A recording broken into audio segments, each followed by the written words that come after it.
Vimal presents Cyber War, her screen crime scene, streaming free on Voot. Download the app now.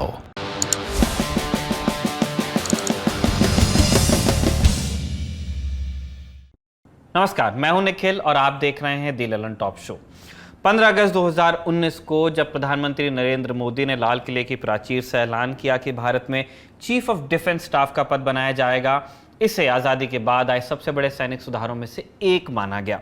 अब सरकार ने दूसरे बड़े सुधार का ऐलान कर दिया है, जिससे न सिर्फ तीनों सेनाओं बल्कि देश के लाखों युवाओं का भविष्य भी जुड़ा हुआ है। आज रक्षा मंत्री राजनाथ सिंह की मौजूदगी में तीनों सेनाओं के अध्यक्षों ने अग्निपथ योजना का ऐलान किया। अब भारत में सेनाओं में सीधी भर्ती इसी तरह से होगी। 4 साल के लिए अग्निवीर तीनों सेनाओं का हिस्सा बनेंगे। 4 साल के आखिर में सबसे अच्छा प्रदर्शन करने वाले 25% अग्निवीरों को सेनाओं में पक्की बहाली मिलेगी। सेना का कहना है कि इस योजना से उसकी दक्षता में इजाफा होगा और वो आने वाले कल की चुनौतियों के लिए बेहतर तैयारी के साथ उतर पाएगी, बेहतर तैयारी कर पाएगी। पिछले 2 सालों से अग्निपथ योजना को लेकर देश में बहुत बहस हुई है, लेकिन आज पहला दिन है जब योजना की बारीक जानकारी सार्वजनिक हो पाई है। दी ललन टॉप शो में आपको इस योजना के बारे में तफसील से बताएंगे, उन दावों के बारे में बताएंगे जो योजना के पक्ष में सेना की तरफ से किए गए, और उन चिंताओं के बारे में भी जो रक्षा विशेषज्ञों और फौज में नौकरी की राह देख रहे युवाओं ने जताई हैं। लेकिन उस सबसे पहले देखिए आज के दिन का वीडियो।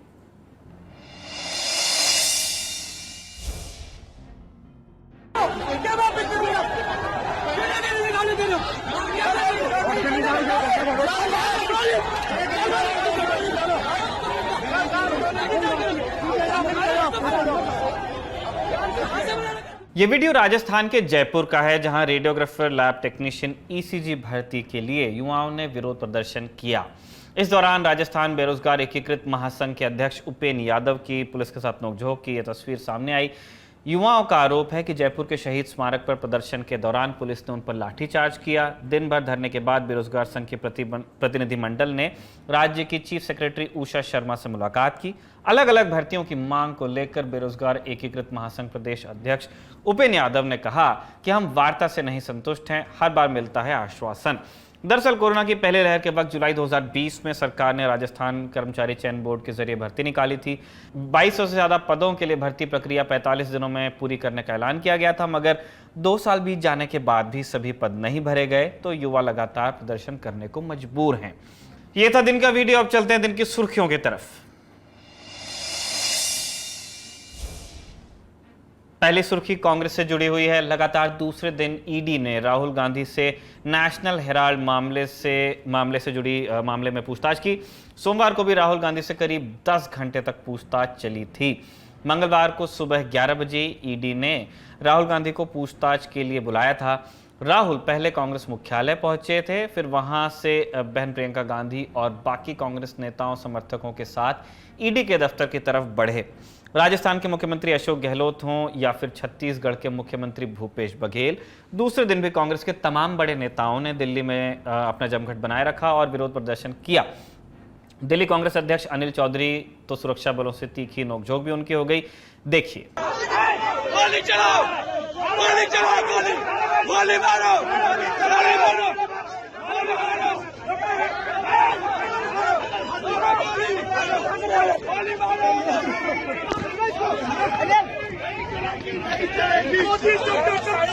पुलिस को आगे करता है। कई जगहों पर कांग्रेस नेताओं और पुलिस के बीच ऐसी भिड़ंत देखने को मिली आज दिन भर। दिल्ली पुलिस कल की तरह आज भी पहले से अलर्ट पर थी। अकबर रोड पर तो धारा 144 तक लगा दी गई थी। कई कांग्रेस नेताओं को आज फिर से हिरासत में लिया गया। राहुल गांधी और सोनिया गांधी के ऊपर अखबार के जरिए गलत तरीके से धन अर्जित करने का आरोप लगा है। चूंकि सोनिया गांधी खराब तबीयत की वजह से दिल्ली के गंगाराम अस्पताल में भर्ती हैं, इसलिए फिलहाल राहुल गांधी से ही पूछताछ चल रही है।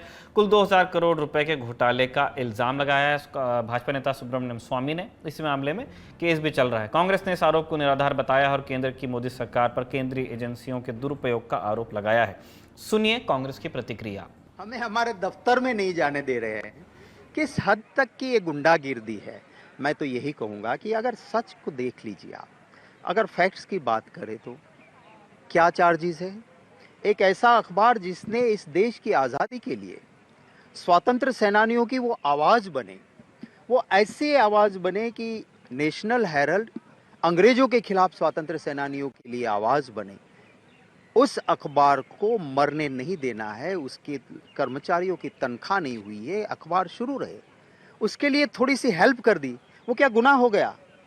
मैं तो यही कहूँगा कि अगर सच को परेशान करने से, सच को जेल में डालने से शासन सलामत कंस का भी नहीं रहा था, रावण का भी नहीं रहा था, अंग्रेजों का भी नहीं रहेगा, तो ये भाजपा वालों का ऐसे शासन सलामत नहीं रहेगा। कांग्रेस अपने इस विरोध प्रदर्शन को सत्याग्रह का नाम दे रही है। शिवसेना ने भी कांग्रेस के प्रदर्शन का समर्थन कर दिया है। शिवसेना नेता संजय राउत ने प्रतिक्रिया देते हुए कहा कि जो भी सरकार से सवाल पूछते हैं उन सभी के ऊपर आज के सत्ताधारी केंद्रीय एजेंसी जांच के माध्यम से हमले कर देती है। ये देश के लिए ठीक नहीं है। जबकि विपक्ष के मंतव्य से ठीक उलट बीजेपी ने कांग्रेस के इस तरह के प्रदर्शन को तमाशा बता दिया है। सुनिए उनकी भी प्रतिक्रिया। कोई भी अब ईडी किसको बुलाती है? जो क्राइम करता हो। क्राइम करने वाला इतनी बारात लेके जाता है, ये तो मैंने पहले देखा नहीं था। और हमने पहले सोचा शायद शादी का बारात हो, अभी वो इस लायक है कि शादी कर सकते हैं, तो वो बात भी नहीं थी। तो ये सब जो है कहीं ना कहीं नाटक है। और लोग समझते हैं कि कितने भी कोशिश कर लीजिए आप क्राइम करके लोगों को मन भटकाने का। सरकार अपना बिना भेदभाव के काम करे, एजेंसी अपने इंडिपेंडेंट एजेंसी अपना काम करे, उनके पास दस्तावेज हैं, एविडेंस हैं, पूछताछ से और एविडेंस मिलेंगे। जो अगर आपने महज 50 लाख में 90 करोड़ का लोन आपने कन्वर्ट कर लिया है, तो वो कहीं ना कहीं इसकी जवाबदेही होगी। और उसके शेयर होल्डर अगर आप बने हैं तो उसको बताना पड़ेगा कि इसके शेयर होल्डर आप क्यों बने हैं। दूसरी सुर्खी पर चलते हैं। राष्ट्रपति चुनाव की रणनीति बनाने के लिए विपक्षी दलों की कल यानी बुधवार को दिल्ली में बैठक होने वाली है।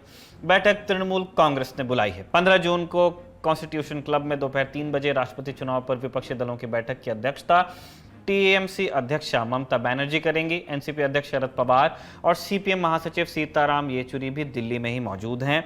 कल होने वाली बैठक से पहले सीएम ममता बनर्जी ने शरद पवार से मुलाकात की थी।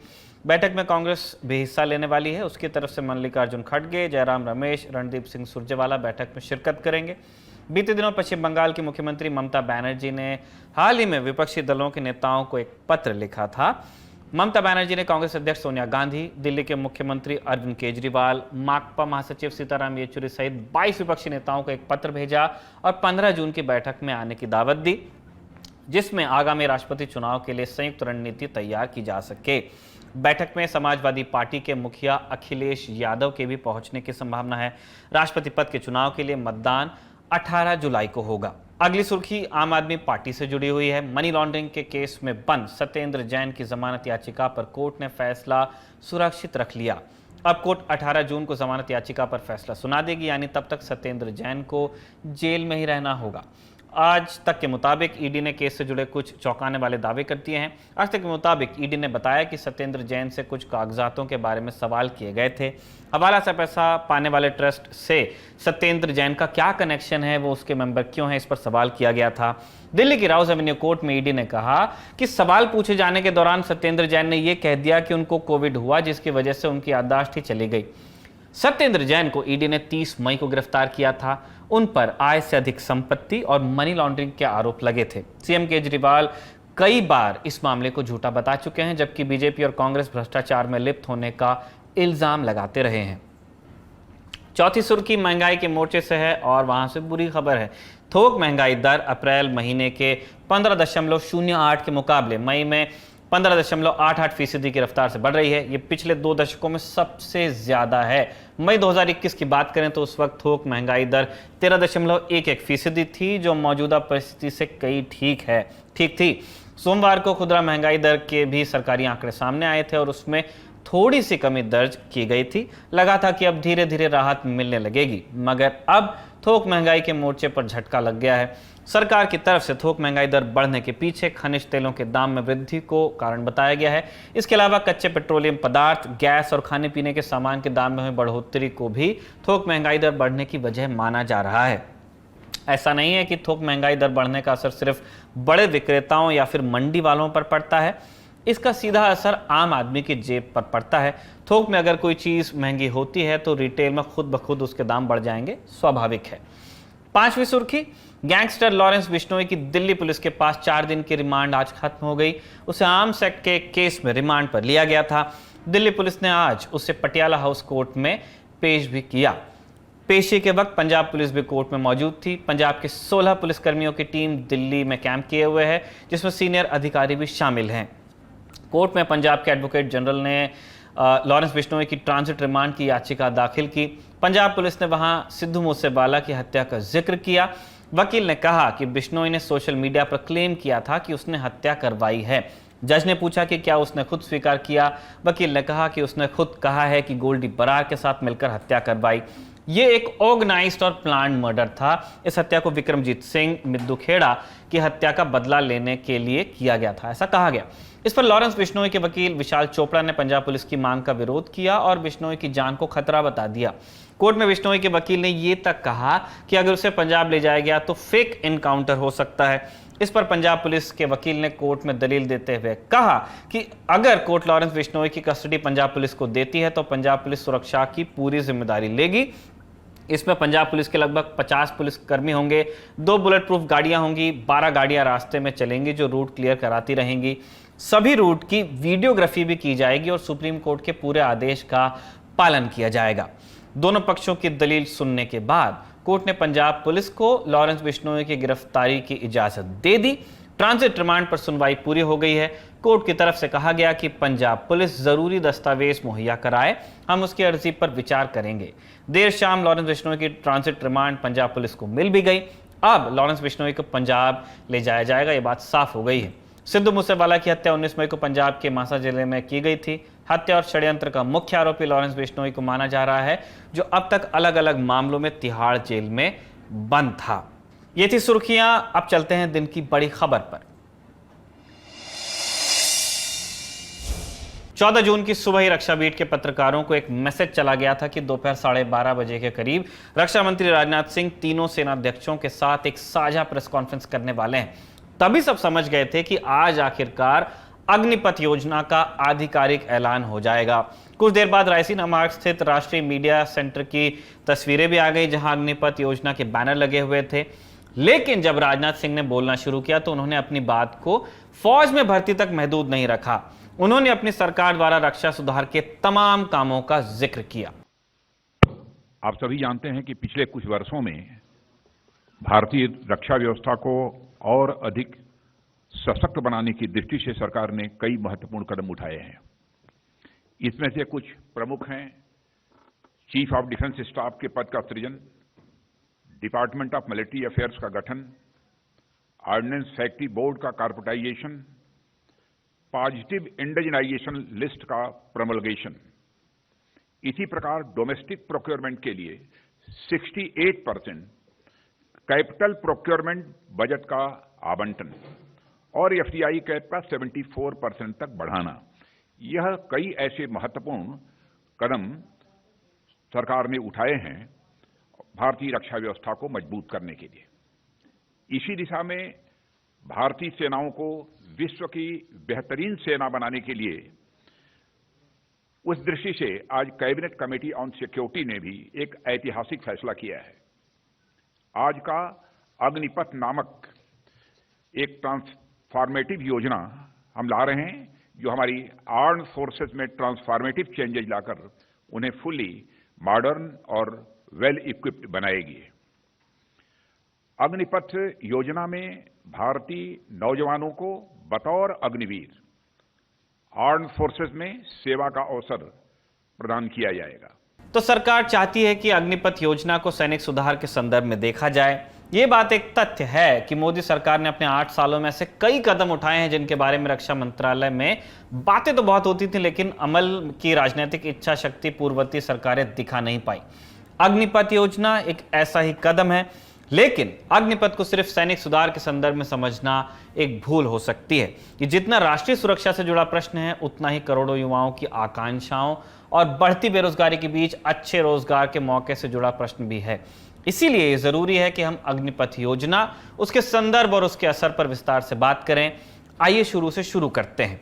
अब तक आपने ये बार बार सुन लिया होगा कि फौज में भर्ती बंद है। आपको याद होगा देश के अलग अलग हिस्सों में भर्ती रैलियां होती थी, खासतौर पर थल सेना के लिए। इसके लिए बड़ी संख्या में युवा जुटते थे, एक तय मौके पर, एक तय दिन पर। रैली के दौरान उनकी शारीरिक दक्षता की परीक्षा ली जाती थी, फिर मेडिकल होता था और युवा को भेजा जाता था ट्रेनिंग सेंटर। मिसाल के लिए आर्टिलरी ट्रेनिंग सेंटर हैदराबाद या फिर गार्ड्स ट्रेनिंग सेंटर कामठी। यहां आकर युवा बन जाता था रिक्रूट। यहां 8 से 10 महीने की बेसिक ट्रेनिंग के बाद रिक्रूट को सेना की एक टुकड़ी में तैनात किया जाता था और रैंक मिलता था सिपाही का। हमने यहां स्थल सेना का उदाहरण दिया है, थोड़े बहुत बदलाव के साथ। वायुसेना और नौसेना में भी इसी तरह से काम चलता रहता था। महामारी के दौरान यह प्रक्रिया पहले धीमी पड़ती है और उसके बाद फिर रुकने लग जाती है। कारण दिया जाता है कोरोना वायरस। लेकिन महामारी के दौरान चुनाव भी होते रहे और दूसरी भर्तियां भी। खुद सेना में ही इंडियन मिलिट्री एकेडमी और नेशनल डिफेंस एकेडमी के कोर्स चलते रहे। इसीलिए ये बात युवाओं को समझ में नहीं आ रही थी कि सिर्फ सीधी भर्तियों की रैलियां ही कम क्यों हुई, वही बंद क्यों हुई। उत्तर प्रदेश विधानसभा चुनाव में प्रचार के वक्त जब रक्षा मंत्री राजनाथ सिंह ने सभाएं की, उस दौरान युवाओं ने रैलियों के दौरान भर्ती के सवाल पर नारे लगाए। इस बात के लिए राजनाथ सिंह की तारीफ की जानी चाहिए कि वो चिंतित युवाओं के नारों से विचलित नहीं हुए और उन्हें यह कहते भी सुना गया कई बार कि इन नारे लगाने वाले युवाओं पर कोई कार्रवाई न की जाए। लेकिन राजनाथ का यह कहना युवाओं को आश्वस्त नहीं कर पाता था कि भर्ती जल्द से जल्द खुल जाएगी। अप्रैल 2022 में एक युवा राजस्थान के सीकर से दिल्ली तक दौड़ते दौड़ते पहुंचा और जंतर मंतर पर उन प्रदर्शनकारियों से जाके मिला जो सेना में भर्ती खोलने की मांग कर रहे थे। इस युवा की तस्वीर उन लाखों युवाओं की तस्वीर से मेल खाती थी जो रोज सुबह देश के अलग अलग गांवों में दौड़ और लंबी कूद की प्रैक्टिस करते हैं, लेकिन भर्ती कब खुलेगी किसी को मालूम नहीं था। इस दौरान सरकार क्या कर रही थी? एक शब्द में इसका जवाब है विचार विमर्श। तकरीबन 1 साल पहले एक शब्द का जिक्र बार बार होने लगा, टूर ऑफ ड्यूटी। खबर आई कि रक्षा मंत्रालय एक ऐसे प्रस्ताव पर विचार कर रहा है जिसमें स्थायी सेवा की जगह अस्थायी सेवा या इंटर्नशिप के कॉन्सेप्ट को परखा जाएगा। शुरुआत में एक पायलट प्रोजेक्ट होगा, फिर नतीजों के आधार पर इसे आगे बढ़ाया जाएगा। ये खबरें सामने आने के बाद एक लंबी बहस छिड़ गई। रक्षा विशेषज्ञों का एक धड़ा था जो कहता था कि ये सेना में ठेका पद्धति की शुरुआत है और इससे सेना की दक्षता बुरी तरह प्रभावित हो जाएगी। फिर एक दूसरा धड़ा था जो ये कहता था कि इस पायलट प्रोजेक्ट से किसी को आपत्ति नहीं होनी चाहिए, ये एक सही दिशा में उठाया जा रहा कदम है और प्रयोग के नतीजे जैसे जैसे सामने आते जाएंगे योजना में सुधार भी होगा। ऐसे में इस योजना को तुरंत खारिज करना ठीक नहीं होगा। दी ललन टॉप ने अग्निपथ को लेकर रक्षा मंत्रालय से जुड़े सूत्रों से संपर्क किया था। वहां से हमें यह बताया गया कि शुरुआत में जिस प्रस्ताव को लेकर बात शुरू हुई थी उसमें कई सारे बदलाव किए गए हैं आज तक। हम ये भी जानते हैं कि टूर ऑफ ड्यूटी, जिसका नाम अब अग्निपथ हो गया है, उस पर तीनों सेनाओं की सब कमिटीज ने लंबा विचार विमर्श किया है और इसके बाद ही योजना को अंतिम रूप दिया गया। क्या है ये अंतिम रूप, अब ये समझते हैं। पहले आप रक्षा मंत्री को सुन लीजिए। आप सब मेरी इस बात से जरूर सहमत होंगे कि संपूर्ण राष्ट्र, खासतौर पर हमारे नौजवान आर्म्ड फोर्सेस को सम्मान के नजरिए से देखते हैं। अपने जीवन काल में कभी न कभी प्रत्येक बच्चा सेना की वर्दी धारण करने की वह तमन्ना रखता है। अग्निपथ योजना के अंतर्गत यह प्रयास किया जा रहा है कि इंडियन आर्म्ड फोर्सेस का प्रोफाइल पूरी तरह से यूथफुल हो। यूथफुल प्रोफाइल से यह फायदा भी होगा कि उन्हें नई नई टेक्नोलॉजीज के लिए आसानी से ट्रेन किया जा सकेगा और उनकी हेल्थ और फिटनेस का लेवल भी काफी बेहतर होगा। साथियों, इस अग्निपथ योजना से एम्प्लॉयमेंट अपॉर्चुनिटीज बढ़ेंगी और अग्निवीर सेवा के दौरान अर्जित स्किल्स एवं एक्सपीरियंस उन्हें विभिन्न क्षेत्रों में एम्प्लॉयमेंट भी प्राप्त कराएगा और इससे भारतीय अर्थव्यवस्था को भी हायर स्किल्ड वर्कफोर्स की उपलब्धता होगी, जो प्रोडक्टिविटी गेन और ओवरऑल जीडीपी ग्रोथ में सहायक होगी। सेना की यूथफुल प्रोफाइल से लेकर जीडीपी में ग्रोथ तक ये सारा काम कैसे होगा, उसके लिए सरकार का रोड मैप कुछ ऐसा है। अग्निपथ योजना के तहत सेनाओं के तीनों अंगों में अग्निवीरों की भर्ती होगी। अग्निवीर एनसीओ होंगे, माने नॉन कमीशन्ड अफसर, और 4 साल तक सेना में रह सकेंगे। 4 साल बाद 25% अग्निवीरों को सेना में स्थायी सेवा के लिए चुना जाएगा। बाकी अग्निवीर समाज में लौट जाएंगे जिनके पुनर्वास के लिए सरकार ने एक अलग रोड मैप दिया है। अब एक एक कर इन 4 बिंदुओं को विस्तार से समझते हैं। पहला बिंदु है भर्ती का। अग्निवीर योजना के लिए 17.5 से 21 साल के युवा पात्र होंगे। इनकी भर्ती साल में 2 बार होगी रैलियों के जरिए। भर्ती के लिए तीनों सेनाओं द्वारा तय मानकों में कोई ढील नहीं दी जाएगी। जैसे भर्ती पहले चलती थी जिसे यार्ड स्टिक पे, वैसे ही अब भी होगी। शारीरिक दक्षता और मेडिकल फिटनेस साबित करने के बाद अग्निवीर रिक्रूट को ट्रेनिंग के लिए भेजा जाएगा। तीनों सेनाएं अपने अपने यहां ट्रेनिंग का तरीका बेहतर करने की कोशिश कर रही हैं। प्रयास यह है कि ट्रेनिंग की अवधि को 8 से 10 महीने की जगह 6 महीने किया जाए सेना के संदर्भ में। और ट्रेनिंग में सेना की बेसिक ट्रेनिंग जैसे हथियार चलाना, सर्वाइवल टैक्टिक्स के साथ साथ तकनीकी कौशल और आईटी स्किल्स जैसी नई चीजों को स्थान देने की कोशिश की जाए। जैसा कि हमने पहले भी बताया, तीनों सेनाएं इस काम को अलग अलग तरीके से करेंगी क्योंकि उनकी जरूरतें अलग अलग हैं, लेकिन लक्ष्य एक ही है, ट्रेनिंग की अवधि को घटाना और रिक्रूट को पहले से बेहतर सिखलाई देना। दूसरा बिंदु है सेवा। ट्रेनिंग के बाद रिक्रूट सेना की टुकड़ी में तैनात किया जाएगा जहां उसे अग्निवीर कहा जाएगा। यह एक अलग रैंक होगा और अग्निवीरों को एक अलग इंसिग्निया माने एक चिन्ह मिलेगा जो वर्दी पे लगेगा। अग्निवीर तीनों सेनाओं के हर अंग में शामिल किए जाएंगे, कॉम्बैट आर्म्स में भी। मिसाल के लिए थल सेना के संदर्भ में कहें तो अग्निवीर इन्फेंट्री में भी जाएंगे, आर्मर्ड में भी जाएंगे, आर्टिलरी में भी जाएंगे, तीनों में। कॉम्बैट आर्म्स सेना के वो अंग होते हैं जो सीधे लड़ाई में उतरते हैं। अलग अलग तरह के आर्म्स होते हैं, कॉम्बैट, लॉजिस्टिक्स, मेडिकल। कॉम्बैट को कटिंग एज माना जाता है, वहां भी अग्निवीरों की तैनाती होगी। अग्निवीर सेना के अवार्ड्स एंड ऑनर्स के लिए भी पात्र होंगे। सेना में कोई अवार्ड जीता नहीं जाता, आप जानते ही हैं। आपको आपकी बहादुरी के लिए अलंकृत यानी कि डेकोरेट किया जाता है। अगर कोई अग्निवीर विशिष्ट सेवा या बहादुरी दिखाता है तो उससे भी बाकी सैनिकों की तरह अलंकृत किया जाएगा, वो इसके लिए पात्र होगा। तीसरा बिंदु है तनख्वाह, कंपेंसेशन। अग्निवीरों की तनख्वाह 30,000 प्रति माह से शुरू होकर चौथे साल में 40,000 तक पहुंचेगी, लेकिन ये पूरी तनख्वाह अग्निवीरों को नहीं मिलेगी। तकरीबन 30% रकम अग्निवीर कॉर्पस फंड में जमा होगी। इतना ही पैसा सरकार अपने खाते से अग्निवीर कॉर्पस फंड में डालेगी और चौथे साल के अंत में यह पूरा पैसा ब्याज सहित अग्निवीर को वापस मिल जाएगा। रक्षा मंत्रालय द्वारा जारी इस टेबल को देखिए और हमारी बात को आप सुनते रहिए, आपको समझ में आएगा। पहले साल में तनख्वाह होगी 30,000 प्रति माह। इसमें से हाथ में आएंगे 21,000 रुपए प्रति माह और 9,000 जमा होंगे कॉर्पस फंड में। इसमें भारत सरकार अपनी जेब से 9,000 और डालेगी आपके नाम पर।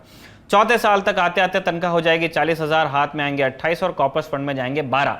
इस तरह 4 साल में कॉर्पस फंड में आपकी तरफ से जमा होंगे 5,02,000 अग्निवीर की तरफ से और सरकार इतना ही पैसा कॉर्पस फंड में आपके नाम से डालेगी।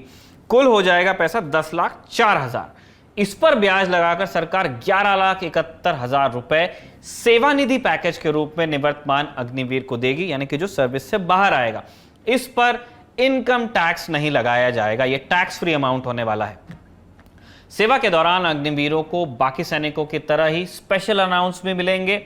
मिसाल के लिए अगर किसी अग्निवीर को सियाचिन जैसे युद्ध क्षेत्र में तैनात किया जाता है तो उसे अपनी तनख्वाह के अतिरिक्त over and above risk and hardship allowance भी मिलेगा। साथ ही ड्रेस, राशन जैसे दूसरे अलाउंसेस होते हैं वो भी मिलेंगे। जो तनख्वाह हमने आपको बताई थी 30-21 वाली, उसके अलग से है ये। सेवा के दौरान सेवा निधि पर 16.5 लाख तक का लोन भी लिया जा सकेगा 3 साल के लिए। अगर अग्निवीर की मृत्यु हो जाती है तो 48 लाख तक का बीमा मुफ्त है। इसके लिए आपकी तनख्वाह से कुछ नहीं कटने वाला। अगर मृत्यु सेवा संबंधित कारण से होती है जिसे डेथ अट्रीब्यूटेबल टू सर्विस कहा जाता है, उस स्थिति में रकम 1,02,00,000 से ऊपर चली जाएगी। साथ ही बची हुई सेवा की तनख्वाह सेवा निधि सहित परिवार को दी जाएगी। ये अट्रीब्यूटेबल डेथ के मामले में होने वाला है।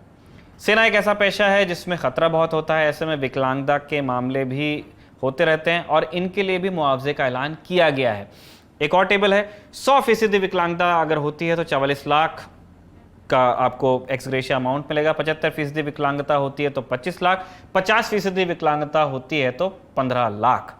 चौथे बिंदु पर आते हैं जो कि स्थायी सेना में बहाली।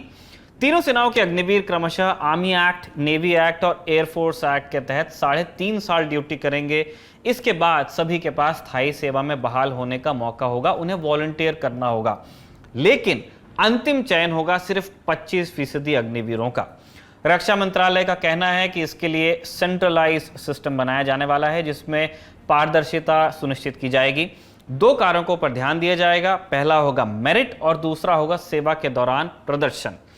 स्थायी काडर में चयन के बाद अग्निवीर को सैनिक या समकक्ष पद मिल जाएगा। सवार हो सकता है, एयरमैन हो सकता है, सेलर हो सकता है। यहां से उन्हें स्थायी सेवा के भत्ते और तनख्वाह मिलने लगेंगे। सैनिक 15 साल तक सेवा में रह सकते हैं और इस दौरान वो पदोन्नति और सेवा के बाद पेंशन और कैंटीन सेवा आदि के पात्र होंगे, जैसा पहले चलता था। एक बात ध्यान देने वाली है कि स्थायी सेवा में जाने वाले अग्निवीर रहते हुए जो उनकी 4 साल की सर्विस हो गई है, उसका लाभ उन्हें सीनियरिटी में नहीं मिलेगा। स्थायी काडर में उनकी यात्रा शुरू से शुरू होगी। 5वां बिंदु आ जाता है, स्थायी काडर में चयन न होने पर समाज में वापस जाएंगे। वहां क्या होगा? 75% अग्निवीर समाज में वापस लौटेंगे, ये तय है।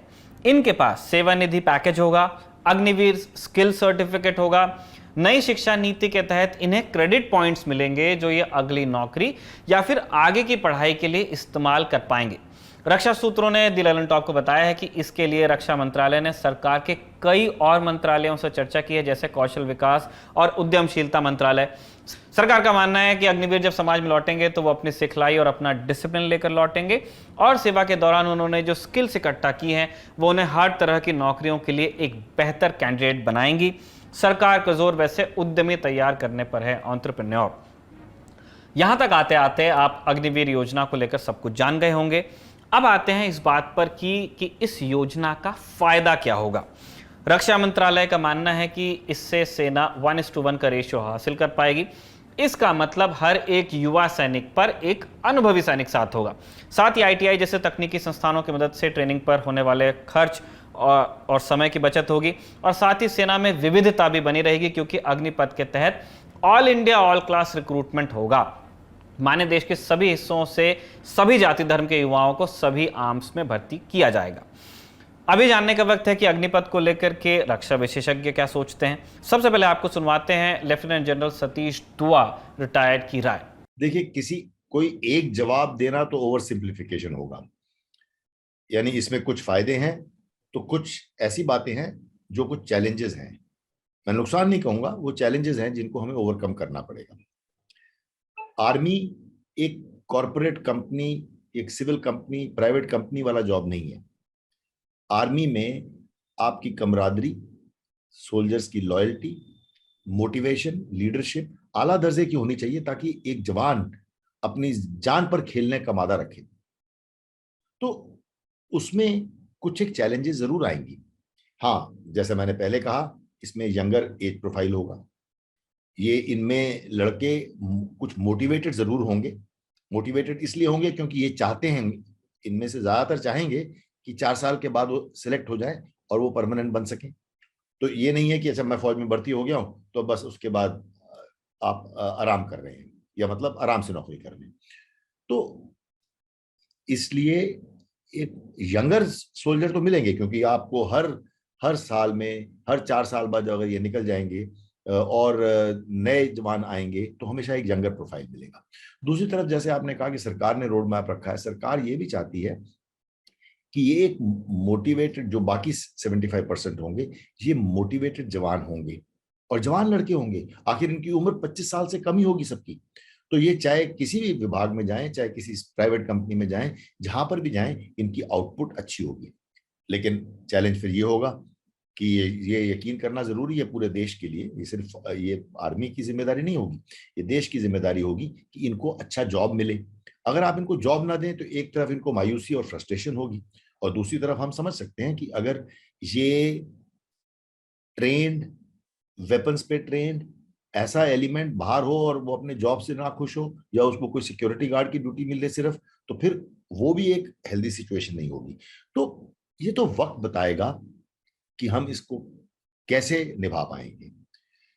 हाँ, आज अगर देखा जाए तो थ्योरेटिकली सब बातें अच्छी लगती हैं, लेकिन इसमें आर्मी पे क्या असर पड़ेगा, आर्मी को अपने आप में क्या बदलाव लाने पड़ेंगे, क्योंकि हमारा एक सदियों से चला आया एक रीति रिवाज, एक ट्रेडिशन है, और रेजिमेंटेशन है, उस सब पे क्या असर पड़ेगा हमें देखना पड़ेगा।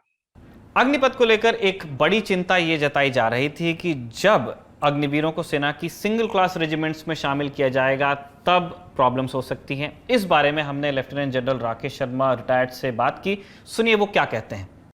नाउ ये दूसरी बात जो ऑफकोर्स ऑप्टिमाइजेशन की है, आप जानते हैं कि हमारे पास पिछले 2 साल से भर्ती नहीं हुई थी, तो उसके कारण एक लेवल डाउन है ऑलरेडी, और जो हमको एनुअल रिक्वायरमेंट है उसके भी भर्ती में थोड़ा कम हो गया अभी। तो एक फोर्स ऑप्टिमाइजेशन की बात नहीं कही जा रही है, परंतु फोर्स ऑप्टिमाइजेशन के विषय में एक अंडरलाइंग थीम लगता है, में हमारे विचार में है कि एक फोर्स ऑप्टिमाइजेशन है जिसमें हमारे 2 दुश्मन हैं, हमारे बॉर्डर्स डिस्प्यूटेड बॉर्डर्स हैं और एक टेंशन रहती है। तो एक जो ऑप्टिमाइज लेवल ऑफ फोर्स है, ये गवर्नमेंट का और आर्म फोर्सेस का इकट्ठा डिसीजन है, और मेरे विचार में ये डिसीजन वो अराइव कर रहे हैं या कर चुके हैं, और या इसके पीछे विचार चल रहा है जो हमको शायद बताया नहीं गया है, और हमको एक्सेप्ट करना चाहिए कि ये गवर्नमेंटल डिसीजंस है जो पब्लिक डोमेन में नहीं आने चाहिए। सो ऑप्टिमाइजेशन हो रहा है या फ्यूचर में, सो इट इज ऑन। रक्षा मंत्रालय ने आज अपनी प्रेस कॉन्फ्रेंस में एक बार भी ये नहीं कहा कि अग्निपथ योजना के पीछे बढ़ता पेंशन बिल है, लेकिन ये एक तथ्य है कि दुनिया की सबसे बड़ी स्टैंडिंग आर्मी रखने की कीमत अब भारत को समझ आने लगी है।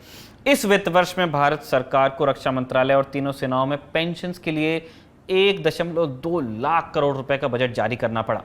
यह रकम हमारे कुल रक्षा बजट के 25% के बराबर है। ये रकम हमारे कैपिटल एक्विजिशन बजट से भी ज्यादा है। इसका मतलब हम नए उपकरणों और नए तकनीक की खरीद पर जितना खर्च नहीं कर पा रहे, उससे ज्यादा हमको पेंशन बिल्स देने पड़ रहे हैं। इसलिए जब से अग्निपथ का जिक्र हुआ है, इस बात का अनुमान लगाने की खूब कोशिश हुई है कि इससे सरकार कितनी बचत कर लेगी। इसे लेकर अलग अलग अनुमान भी हैं जिनकी पुष्टि का कोई तरीका नहीं है।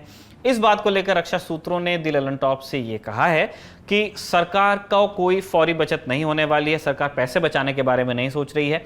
बचत की बारी अगर आएगी भी तो भी वो आज से दशकों बाद होने वाली है। फिर सरकार का मकसद पैसा बचाने की जगह खर्च करने का तरीका चेंज करना है। तकनीक और नए उपकरणों पर खर्च बढ़ाने का मंसूबा है।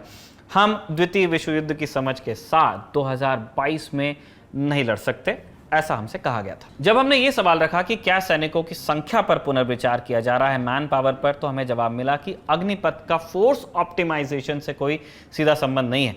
राष्ट्रीय सुरक्षा को लेकर भविष्य की चुनौतियां क्या हैं, उनके लिए किस प्रकार के फोर्स लेवल्स की जरूरत पड़ेगी, ये एक अलग विषय है, ऐसा रक्षा सूत्रों ने कहा, और इस पर अलग से विचार चल रहा है। फिलहाल रक्षा मंत्रालय का फोर्स लेवल्स घटाने का कोई प्लान नहीं है।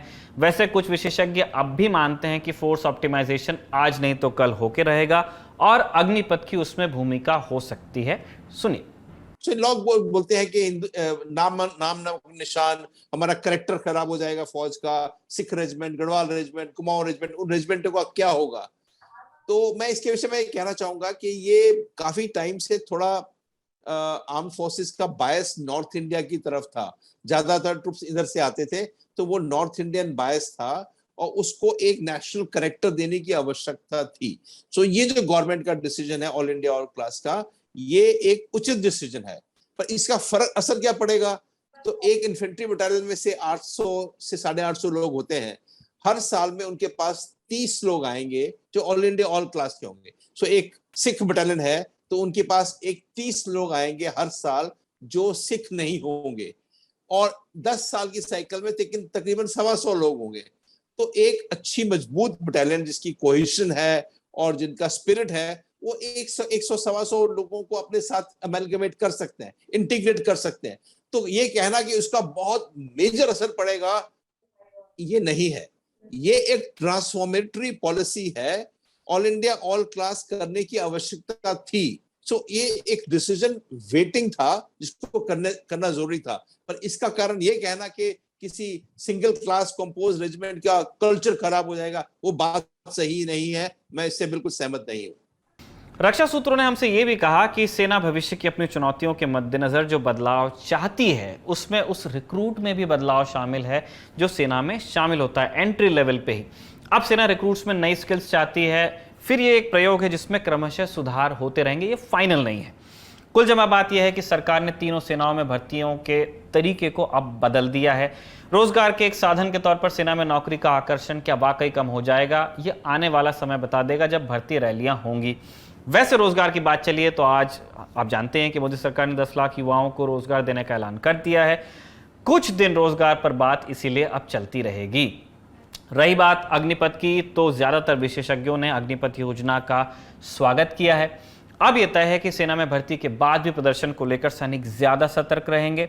सेना को बेहतर रिक्रूट्स चुनने के मौके अब पहले से ज्यादा मिलेंगे। ज्यादा बेहतर ह्यूमन रिसोर्स और राष्ट्रीय सुरक्षा पर इसका फाइनल असर क्या होगा, ये हम शायद कुछ दशक बाद जान पाएंगे। तब तक संवाद चलता रहेगा और इस संवाद में हम अपनी भूमिका निभाने की कोशिश भी करते रहेंगे। संवाद और सुधार चलता रहे, इसी कामना के साथ हम विदा लेते हैं। जय हिंद।